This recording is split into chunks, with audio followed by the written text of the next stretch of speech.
Eso, ¿qué tal se oye? Sí, perfecto. Vale.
Sí, Sí, ya sí. está.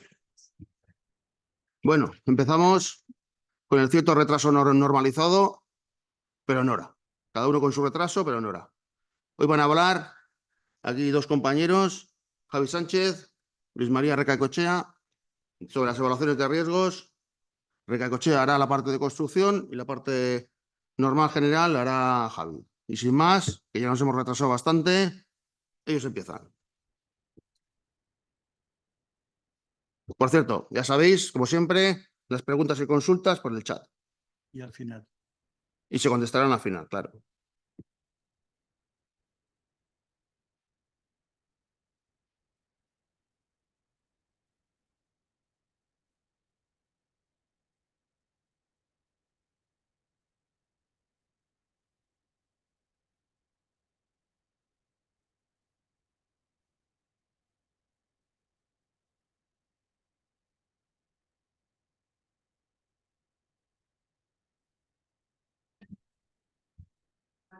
Vale.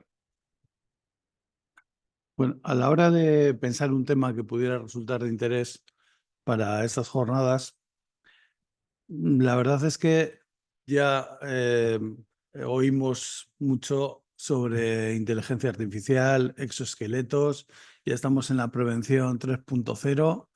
Entonces yo quería hacer una serie de reflexiones en la base de toda esta historia de la prevención, que al final hay unos riesgos y analizamos esos riesgos, esas actividades y ponemos una serie de medidas preventivas.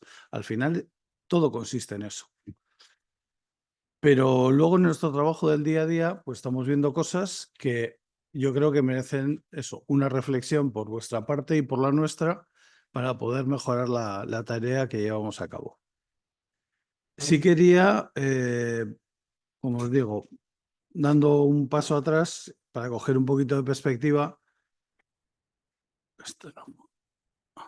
la definición de lo que es la evaluación de riesgos, que no la sabemos todos, y mis compañeros hasta me han dicho, ¿vas a hablar de la evaluación de riesgos? Le digo, pues sí, pero vamos, no penséis que va a ser una evaluación, o sea, un análisis exhaustivo y pormenorizado. Quiero hacer hincapié en unos cuantos aspectos que considero importantes, ¿vale? Pero sí, recordando la definición que viene en el artículo 3 del Reglamento de los Servicios de Prevención del Real Decreto, la evaluación de los riesgos laborales es el proceso dirigido a estimar la magnitud de aquellos riesgos que no hayan podido evitarse, obteniendo la información necesaria para que el empresario esté en condiciones de tomar una decisión apropiada sobre la necesidad de adoptar medidas preventivas y, en tal caso, sobre qué tipo de medidas deben adoptarse.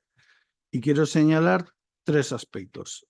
El primero, que si cabe es el más importante, que es obtener la información necesaria. La labor del técnico de prevención o del prevencionista es en el puesto de trabajo en donde está el trabajador, hay que detectar cuáles son los riesgos. Y eso parece obvio, pero luego vamos a ver que no lo es.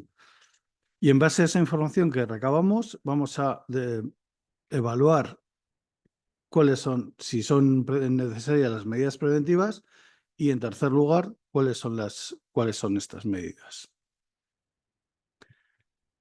En los contenidos de las evaluaciones de riesgos, habitualmente encontramos una relación de los puestos, los equipos de trabajo que están presentes y de los EPIs que pueden resultar necesarios. Y luego el apartado procedimientos, que lo he puesto aparte porque es algo que habitualmente no estamos encontrando en las evaluaciones. Igual diría que gracias a Dios cada vez más. Entonces, para hacer hincapié en el aspecto positivo que supone recoger procedimientos de trabajo.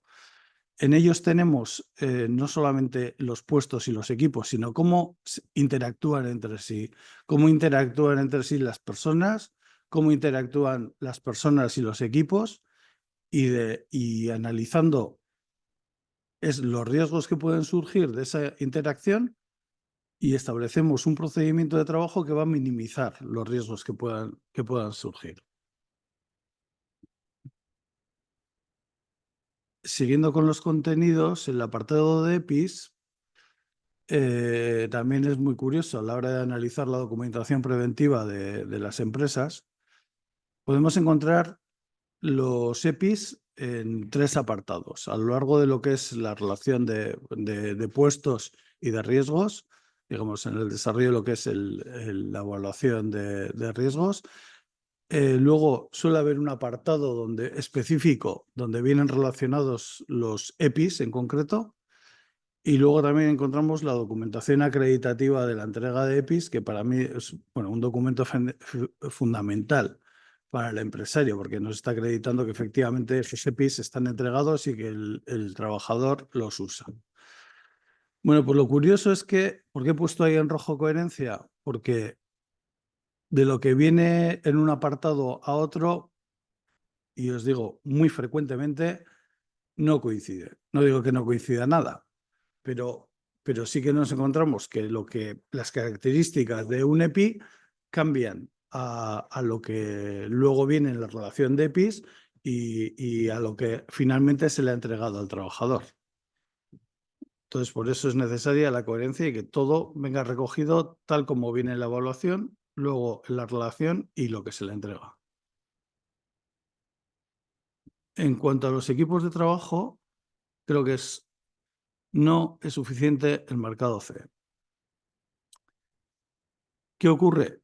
En los equipos de trabajo, pues eso, suele venir un apartado donde nos vienen todos los equipos y pues está adecuado al 12.15, tiene marcado CE, y eso no es suficiente.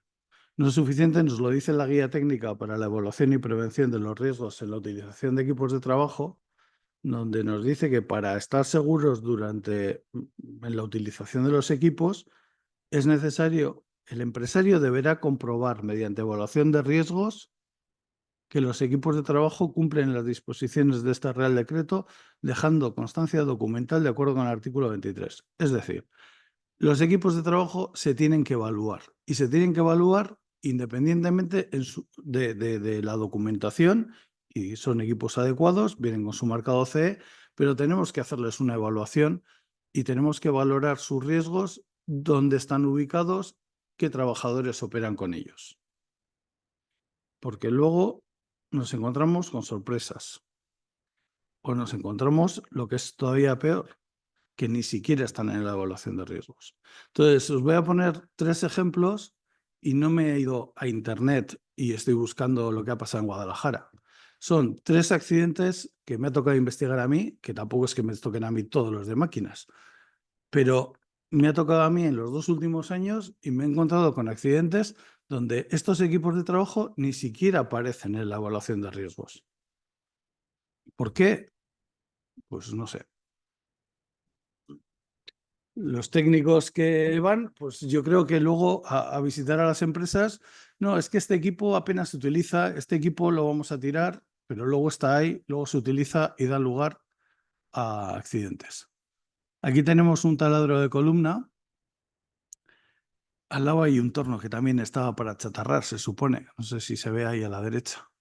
Pues este taladro de columna no dispone de documentación, Se sabe que se fabricó, hay una factura de adquisición en 1993, no tiene marcado CE, no se le ha realizado ninguna adecuación, no tenía resguardos, pero se usaba. Y como veis, o sea, no es que esté tirado en una esquina del taller, está al lado de la puerta.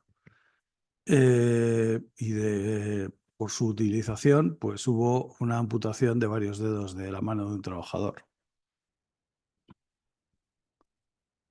Esto es un accidente de este año. Es un montacargas que está en un bar. Para acceder a la planta de abajo donde tienen almacenada la mercancía y lo utilizan. Pues baja el trabajador, carga la mercancía y sube. Es un montacargas. Pues sorprendentemente no está en la evaluación de riesgos. Se ve, no está escondido, evidentemente. Pues ¿qué ha ocurrido? Pues, una amputación parcial del pie porque le quedó atrapado al subir con el montacargas lleno de material y le pilló el pie.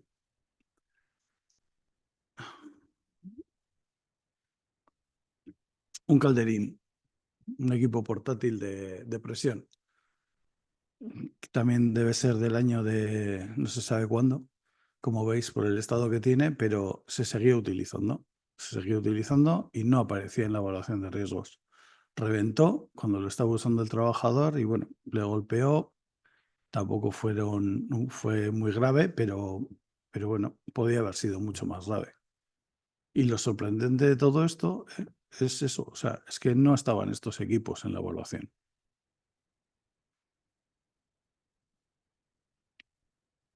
En cuanto a las aperturas de centros de trabajo, la orden TIN que regula las aperturas nos dice que una apertura se acompañará de la correspondiente evaluación de riesgos. Es decir, si tenemos un nuevo centro, hay que hacer una nueva evaluación de riesgos. Aunque estemos realizando la misma actividad que en la tienda de enfrente, si hay nuevo centro, nueva evaluación de riesgos.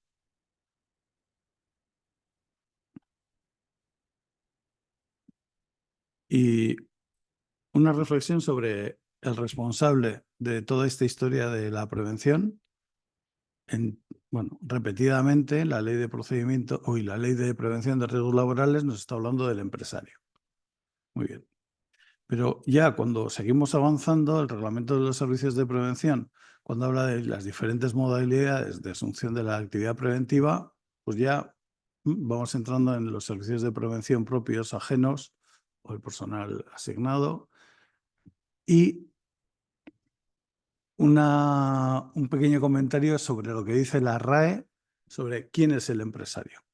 En este caso, vamos a dejar fuera los espectáculos, toros y teatro de la segunda acepción. Yo creo que nos vamos a la tercera y a la cuarta. Patrono o titular o propietario o directivo de una industria, negocio o empresa. Yo creo que por dejar claro quién es el empresario responsable del que estamos haciendo referencia. Pero ¿qué ocurre? Aparte de la responsabilidad administrativa, he querido ir al Código Penal, a la responsabilidad penal. Y aquí esta responsabilidad ya nos la está diluyendo, la está ampliando, ¿vale? Y habla de pena de prisión de 6 meses a 3 años. Ojo que estamos hablando ya de penas de prisión y de vez en cuando sale en el periódico. ¿Y quiénes son los que están legalmente obligados? Los que estando legalmente obligados no faciliten los medios necesarios para que los trabajadores desempeñen su actividad con las medidas de seguridad e higiene adecuadas, de forma que pongan así en peligro grave su vida, salud o integridad física. Entonces aquí la madre del cordero está en quiénes son los legalmente obligados. Al final pues van a interpretar los jueces, aunque luego tenemos algunas pistas que vamos a ver. El artículo siguiente puntualiza un poco, porque nos dice que no solamente es por dolo, sino también es cuando cabe por imprudencia grave. La pena inferior en grado, pero mantenemos las penas que habíamos citado.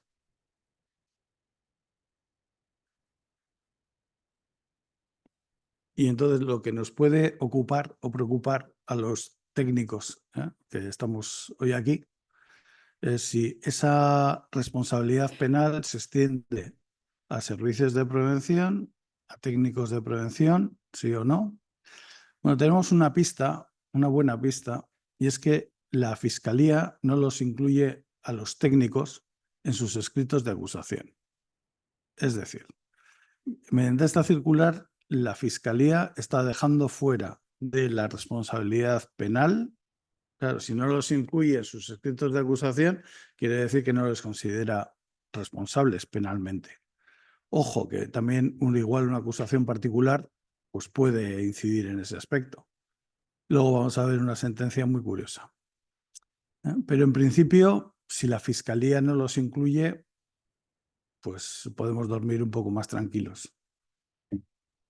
Pero los servicios de prevención no están incluidos en esto en estar exonerados. Y aquí, que desgraciadamente no se lee mucho, os quería comentar una sentencia de la Audiencia Provincial de Sevilla, un recurso en segunda instancia, porque en primera instancia el juez había condenado a un técnico de prevención que no había visitado a la empresa a la que tenía asignada y dice, siendo el técnico encargado de esta labor desde agosto de 2004, el acusado Cándido, yo creo que le ponen Cándido ya con segundas intenciones, pese a la obligación de evaluar los riesgos laborales de diversos que podía producir en el curso de las actividades y tareas que llevaba la empresa en sus distintas fincas en explotación, no la visitó y en consecuencia no detectó la presencia de línea eléctrica ni informar por ello de las medidas de protección frente al riesgo eléctrico ni informar de las medidas a adoptar por el empresario y sus trabajadores.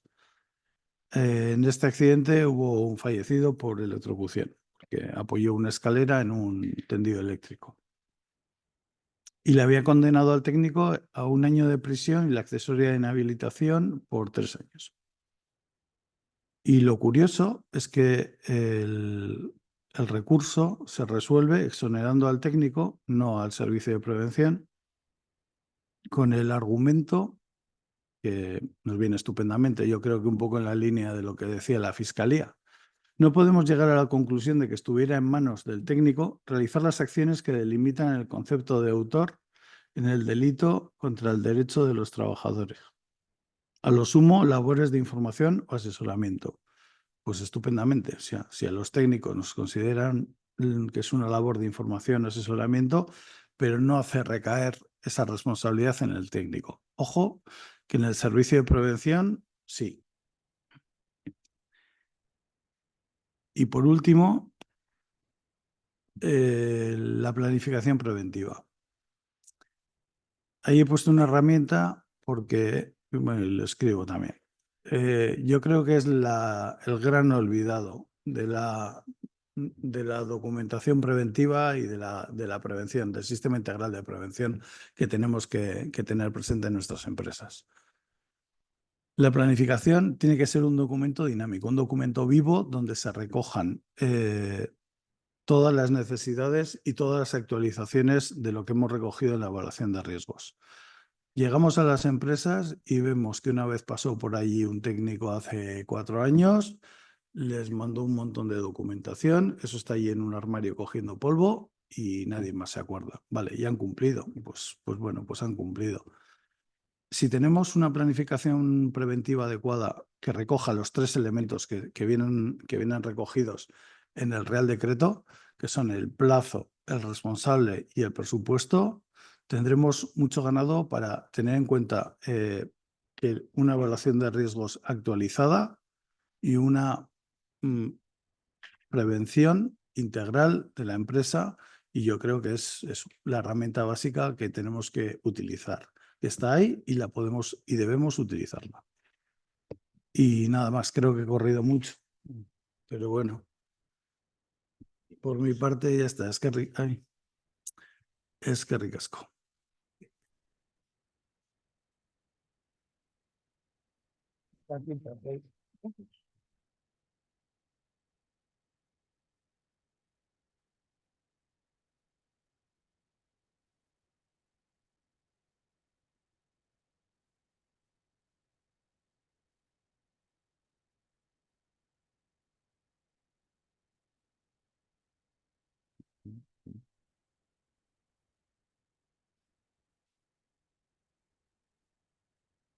Vale.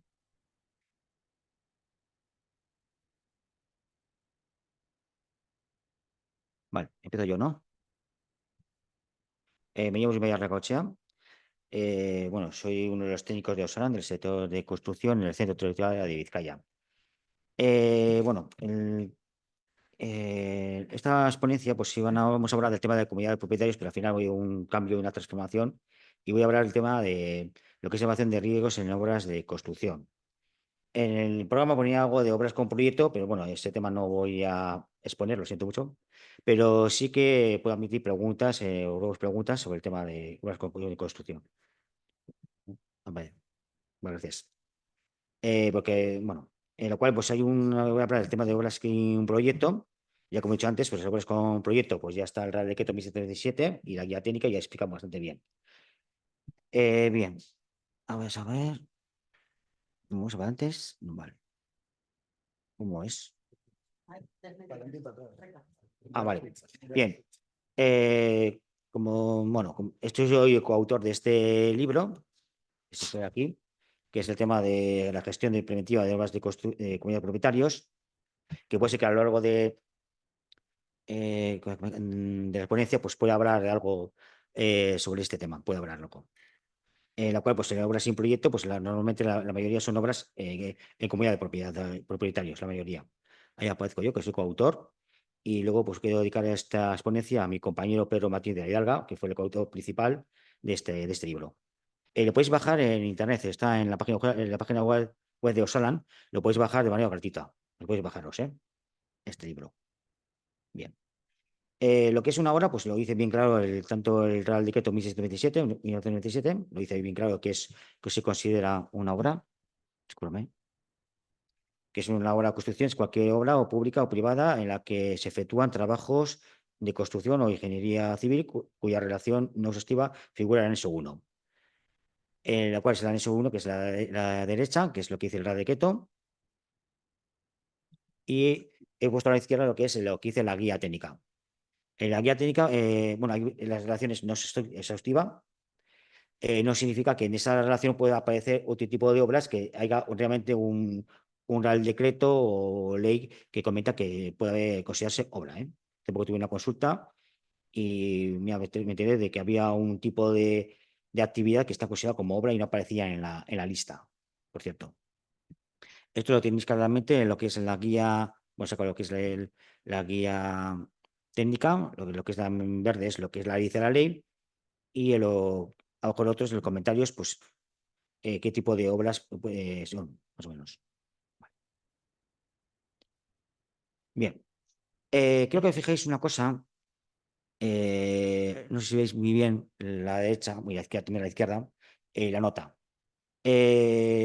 Lo que dice la ley, lo que es una obra, más o menos, pero está la casuística de que es una obra sin proyecto, concretamente, ¿no?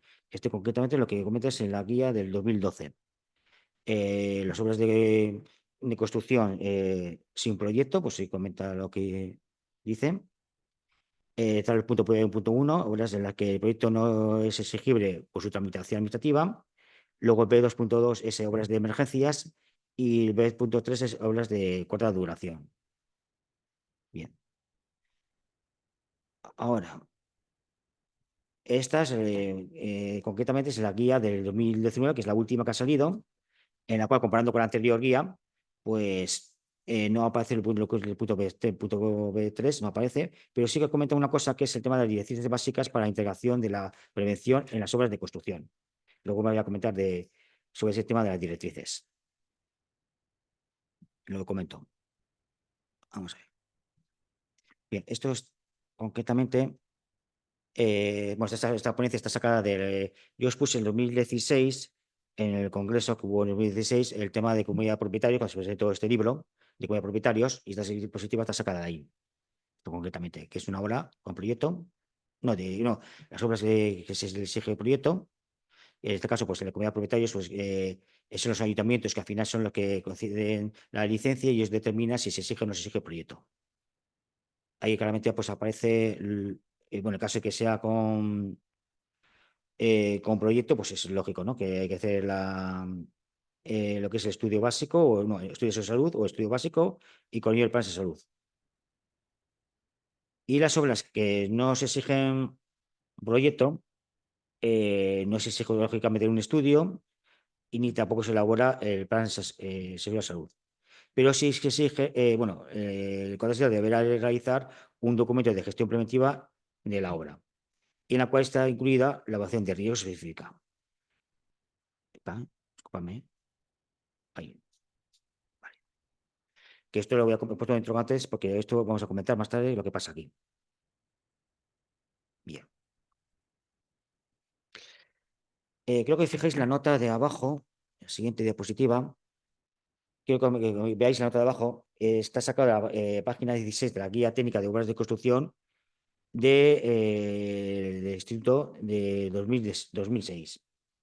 En la guía de 2006 había un anexo A, pues está en rojo, en la cual pues hablaba de las obligaciones que se exigían a los tipos de obras, ¿no? Las obras con proyecto y las obras sin proyecto. Y en eso A, que ahora lo voy a enseñar en la siguiente diapositiva, aquí lo pongo, que si alguien la quiere, pues lo puedo mandarla, si a alguien le interesa, donde hay claramente pues, las consideraciones relativas a las obligaciones según el tipo de obra, pues la tabla, bueno, que es la columna de la izquierda, las obras con proyecto sin proyecto, pues ahí se ve claramente lo que se exige, tanto las obras sin proyecto como sin proyecto. Y luego está a la derecha con el tema de las obras con proyecto. Bueno, pues hay una cosa que está regulada, que es el aviso previo, que ya no sé hay que hacerlo. Y ahí más o menos aparece en esta tabla los que se exige tanto la obra con proyecto como sin proyecto. Si quien lo quiere, pues lo puedo mandarlo. Esta está en la guía 2006. Vale, que está derogada. Luego hicieron la siguiente modificación.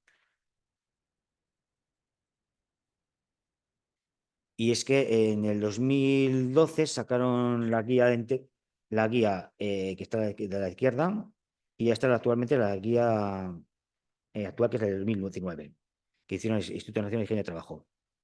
Vale. Bien. ¿Qué pasa? Que en el 2006 hablaban de las obras menores, pero luego con la guía de 2012 las obras menores no hacen mención, no aparecía nada, y hubo una especie de una temporada en aquella época en la cual había una especie de laguna, pues eso es una cosa que estaba sucediendo en prevención, y ya los que ya me conocen, siempre comento esta frase, que las obras, bueno, en lo que es en prevención, pues hay un montón de lagunas, la suma de otras lagunas es un océano, donde todo el mundo estamos ahogándonos, y es la realidad. En la cual, pues, la guía, bueno, esa es la de 2019, en ese momento, pues, claro, las obras menores, las obras sin proyecto, no dejaba bien claro las obligaciones, lo que había que hacer, ¿no? Por tanto, la siguiente diapositiva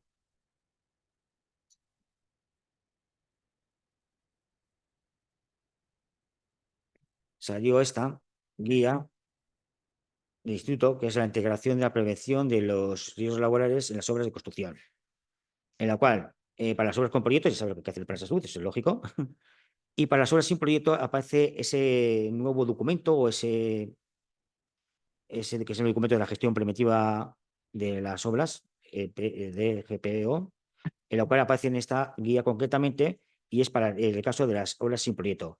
Esta guía está bastante bien, a mí me gustó cuando la elaboraron, porque dejan bien claro ahí los contratistas, ahí aparecen las distintas fases, el tema de la contratación, la planificación, la ejecución, la finalización. Lo puedes bajar por internet, está muy bien. Y tanto para las obras con proyecto o sin proyecto lo explica bastante bien. Y la novedad que salió No sé si se va bien ahí. No sé si va a ver. Es de todas formas están en la guía esta, la de comunidad de propietarios, ¿eh? Está en la guía, en la fase 3, en la planificación, en la cual salió pues este documento, que es el documento de gestión preventiva de la obra para obras sin proyecto, ¿no? Lo ponen aquí claramente. Que es un documento que en las obras sin proyecto, con un objeto similar al encaminado a los planes de salud, en las obras con proyecto va a permitir al contratista gestionar las actividades preventivas de la obra y coordinar las actividades, no, las actuaciones de las empresas subcontratadas y trabajadores autónomos en su caso. Su objeto es el de planificar y organizar, coordinar y controlar la obra, facilitando la aplicación coherente y la coordinación de los procedimientos de trabajo conjunto, especialmente énfasis a la concurrencia de actividades y así como a las medidas preventivas. No, medidas de emergencia, discúlpame. Luego, el contratista lo elaborará con el asesoramiento y asistencia de su servicio de prevención en base a la información de las medidas preventivas y procedimientos aportados por las subcontratistas y trabajadores autónomos y así como la información previa recibida por el promotor. El documento deberá de reflejar la realidad de la obra, centrándose en los riesgos y medidas inherentes a las actuaciones concretas y ser prácticos en su consulta. Luego incluirá el conjunto de medidas necesarias para garantizar la seguridad y salud de la totalidad de los trabajadores dependientes del contratista, incluyendo a las empresas subcontratistas y trabajadores autónomos. Al igual que el plan de salud, el documento de gestión preventiva constituirá un instrumento básico de identificación de riesgos y establecimiento de medidas preventivas, en la cual incluirá esa ERL es evaluación de riesgos específica, significa evaluación de riesgos. Y está sujeto a los trámites de aprobación establecidos para los planes de salud. No está sujeto, igual, discúlpame, no está sujeto. Y deberá ser supervisado por el coordinador de salud y así como el caso de las adaptaciones y modificaciones del mismo. Bien, esto está sacado más o menos, para que sepáis, de aquí, de la guía. De esa parte, pues está sacado toda esta información que comentó anteriormente. Vale. Ahora pasamos a la siguiente diapositiva. Esto está sacado de la guía, concretamente del instituto. Bueno, ahí veis que he puesto ahí he marcado una cosa, que es supervisión. Porque el tema de las obras con proyecto, bueno, está claro las cosas, hay que hacer una aprobación y ya está. Pero cuando nosotros estuvimos elaborando nosotros el documento, lo que es el libro de la gestión preventiva en obras de comunidad de propietarios, la palabra supervisión no estaba muy bien claro qué significaba supervisión. Yo pregunté varias veces al instituto qué es para ellos el concepto supervisión, exactamente. Si hay que hacer una aprobación o no hay que hacer una aprobación.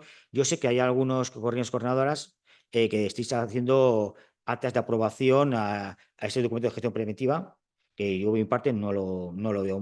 No hice la ley, no hice nada, y por tanto sé que a unos es motivo de que el promotor os exige, os pide esa aprobación.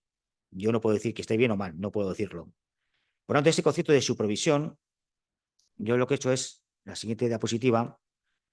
No sé si ahora vi bien, he puesto las páginas de lo que es de la guía básica de la integración de prevención de riesgos de las obras, que significa ese concepto de supervisión.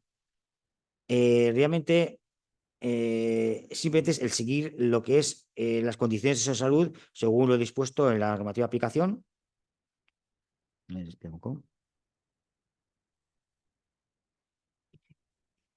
Y tendrán que encaminarse fundamentalmente sobre los riesgos que puedan surgir como consecuencia de la concurrencia de empresas. Realmente, este documento, de lo que es la supervisión concretamente, sí que es muy importante, y escuchadme bien, por favor, y es que como no está bien claro este documento, sí que, por favor, que cuando se está desarrollando la ejecución del aula, sí que los coordinadores sí que tienen que mirarlo y revisarlo para ver si realmente concuerda realmente con lo que está viendo el aula. Es decir, si igual tengo que hacer anexos o tengo que hacer anexos porque aparece una máquina nueva o aparece un procedimiento nuevo. Y eso sí que es importante el que estéis, lo que se llama la supervisión de ese documento que encaje realmente con el desarrollo de la obra. Es que hay algunos coordinados que me he encontrado diciendo, como es un documento que no tiene cierto valor, pues no hago seguimiento y lo dejo ahí y ya está. No, no. Es importante, por favor, que sí que tenéis que ver que ese documento encaje donde hacéis vuestras visitas. Cuando hacéis las visitas a la obra, tenéis que ver si tal equipo o tal cosa está ahí contemplado en ese documento. Vale. Bien, para elaborarlo, ya antes lo he mencionado, esto está sacado también de la guía del instituto, pero yo añadí en el libro dos conceptos, dos cosas. Añadí, porque me he encontrado varias sorpresas durante mis visitas a obras, concretamente con comunidad de propietarios, y es que este documento, para elaborarlo, que hace con el servicio, con la buena preventiva que tenga el contratista, tiene que tener en cuenta, para mí, ¿cómo es? A ver, se pone aquí. Se ve, ¿no? Aquí hay tres cosas aquí arriba que para mí son importantes y donde está fallando bastante. Aparte de lo de aquí abajo, ¿eh? Y es que cuando yo voy a elaborar el contratista lo que es este documento, tiene que tener en cuenta partiendo de qué? De mi plan de prevención de riesgos laborales. Discúlpame. De aquí, concretamente, yo tengo información, me vale como base para elaborar lo que es el documento de gestión preventiva. El técnico de prevención, bueno, o la empresa tiene que hacer una visita previa al centro de trabajo y luego, importante también, que el promotor dé información como medidas preventivas, no, medidas de emergencia, emplazamiento y concurrencia. Aparte de que luego el contratista, pues con las subcontratas, pues tiene que ver aportar los procedimientos de trabajo, también el tema de trabajos autónomos.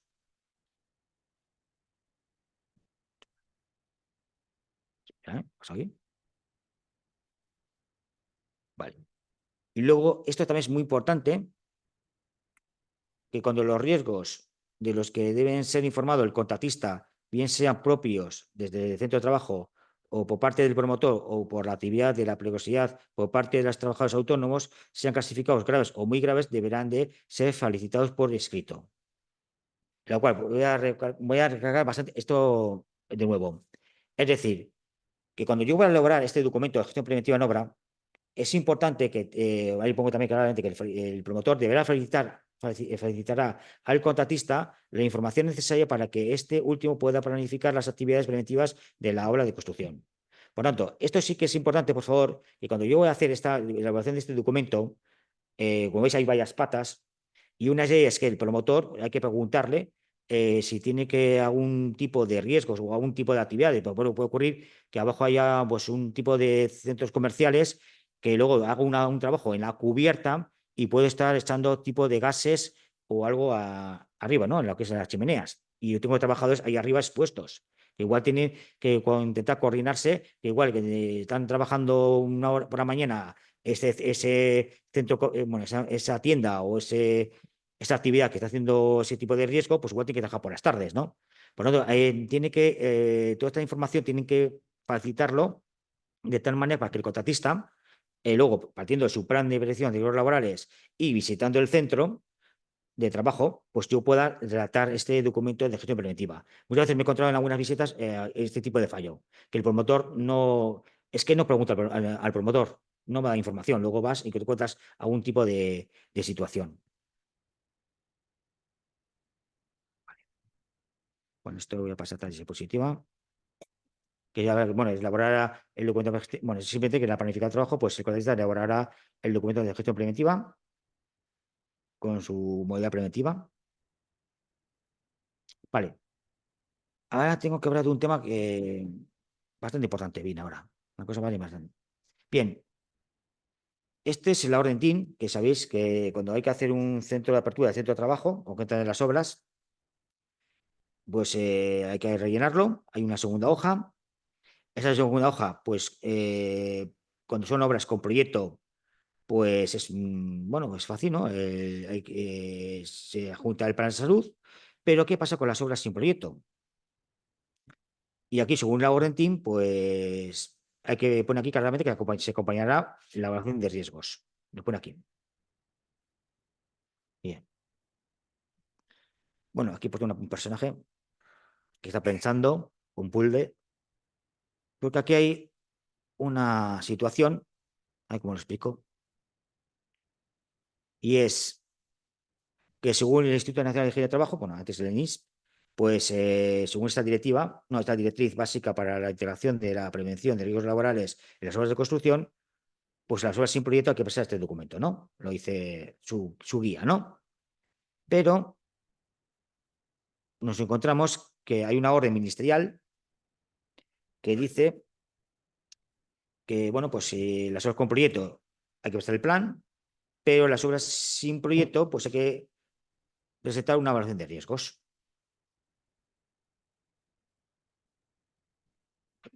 Por tanto, nos encontramos con un problema.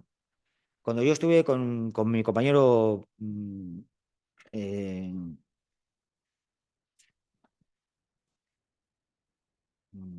Pedro, nos encontramos una situación a la hora de elaborar el libro este, pues claro, pues nos encontramos una situación jurídica. Digo, vaya, aquí tenemos un problema. La guía dice una cosa, nos encontramos con una orden TIM, que por cierto, si sabéis algo de jerarquías, y lo dice bien claro, ¿no? La ley dice una cosa y luego la guía, pues no tiene un valor jurídico que digamos, realmente.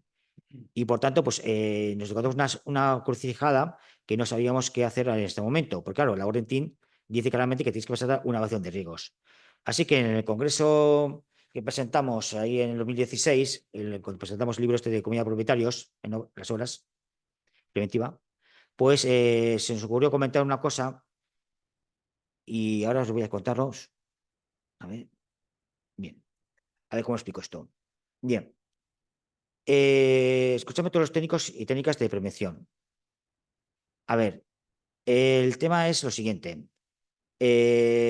Cuando vais a redactar el documento de gestión preventiva en la obra, que esto fue una idea nuestra, pero luego al final hemos visto que en otros sitios, en otras comunidades autónomas, están diciendo lo mismo, y luego nos encontramos esto, que luego os explicaré de dónde viene esto, os explicaré de dónde va a venir esto, y es que cuando se vaya a redactar el documento de gestión preventiva en obra, el objeto, la introducción, y es muy importante esto, por favor, escuchadme, es que tenéis que, bueno, aparte de justificar por qué estáis redactando este documento, pero tiene que aparecer claramente el tema de que ese documento de gestión preventiva, que antes lo mencioné varios diapositivas antes, es que tiene que estar integrado, de estar dentro lo que es la evaluación de riesgos, para poder cumplir lo que dice la orden TIN. Es decir, que si yo tengo que abrir una apertura del centro de trabajo, si tengo que abrir un centro de trabajo, tiene que presentarse la evaluación de riesgos.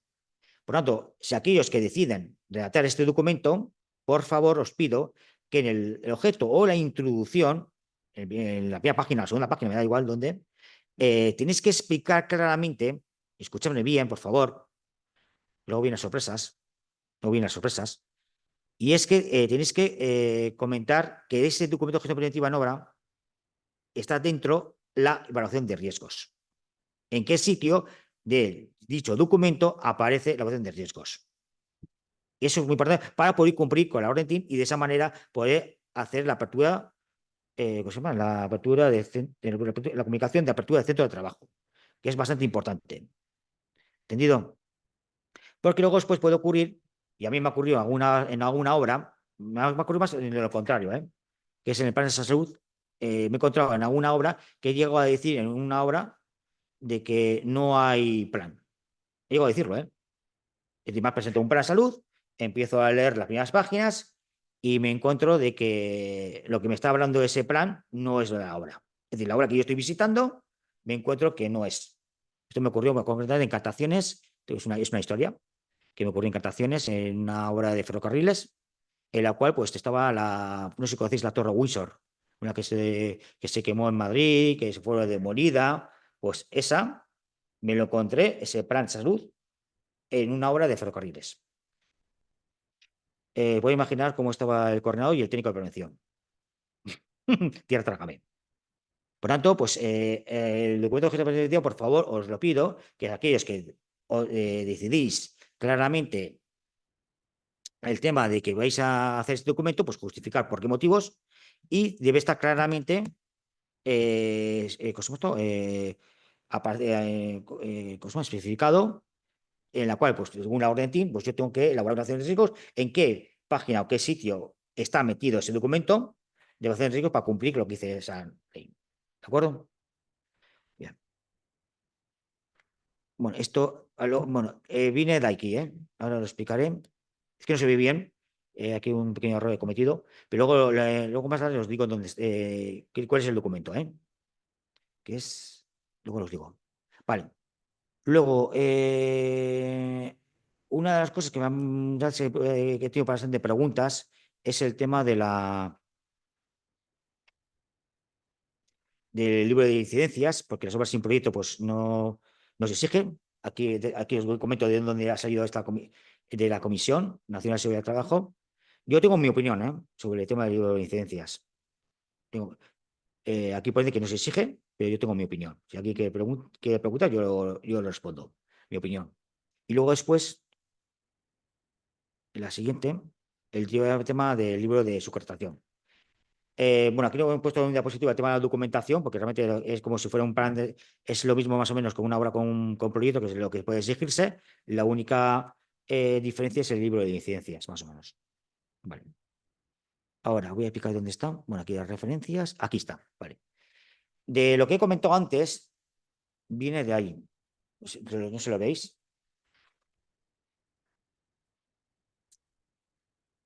Si lo veis ahí claramente. Que es de la consulta que realizó pues la subdirección técnica al Instituto Nacional de Higiene de Trabajo. Hicieron. Ahí lo tenéis. Lo podéis bajar en internet. Lo tenéis en internet, lo podéis bajar claramente, donde aparece ese párrafo que he comentado. Ahí lo tenéis y lo podéis bajar por internet. Lo creo que tiene colgado el Instituto Nacional de Higiene de Trabajo. Lo tiene colgado. Y bueno. Creo que esto va a estar expuesto en la página web de los. No tengo idea de estas diapositivas, no sé. Sí va a estar. Si alguna persona quiere alguna información, algún dato o lo que sea, me preguntáis y yo os lo mando, sin miedo. Pongo esa tabla de 2006 de esa guía técnica, no tengo inconveniente de daros rápidamente sobre esa tabla. Vale. Bien. Y ya está. Bueno, pues gracias por la atención. Ahora, si tenéis preguntas, ruegos, comentarios, estamos disponibles totalmente. Luis María, lo único sí que te confirmo, que sí que se publica en la propia Vale. página web de Osalan. Eso. Hoy no, pero en un par de días está. Tanto los vídeos, las fotografías, como todas las 2 presentaciones y todo el contenido, ¿de acuerdo?